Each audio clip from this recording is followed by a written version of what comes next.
Resistere Veneto. Sin dal nome la lista che si prepara alla corsa elettorale per il futuro della regione evoca una reazione, una difesa, una lotta. A resistere alla sopraffazione che il Veneto subisce da tempo per quanto riguarda il residuo fiscale e quindi quella voglia di autonomia che non trova sfogo nel risultato. È Riccardo Szumski a raccontare la sua ultima avventura politica dopo aver raccolto tra la gente 30.000 firme certificate con uno slogan. Fatti no ciacque.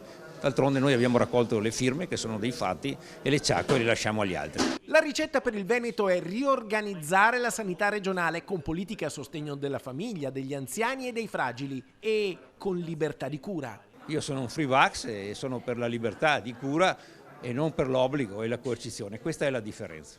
E poi ancora salvaguardare l'ambiente intervenendo sull'inquinamento da PFAS. Per quanto riguarda l'esplosione della presenza dei lupi, ha le idee chiare.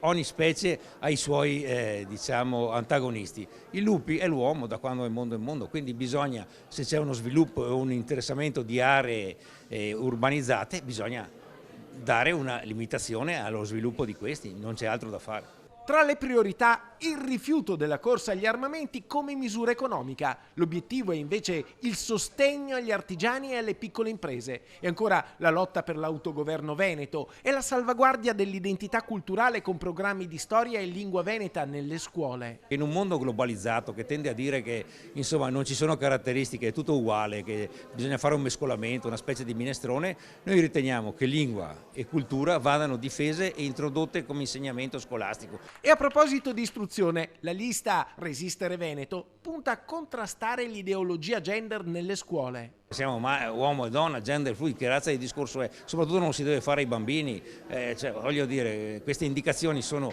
fuorvianti rispetto a quello. Poi nella libertà ognuno faccia nella sua evoluzione quello che ritiene, ma che lo debba insegnare come dogma? No, assolutamente. A mia figlia che ha 8 anni, neanche per sbaglio, sia chiaro. Infine, meno burocrazia, più democrazia diretta e decentramento, con un'idea: reintrodurre gli SCEI. La moneta è un'alternativa che noi stiamo studiando da tempo, ovviamente non può essere che su base digitale perché non possiamo emettere moneta sonante ancora per il momento, mi auguro in futuro sì.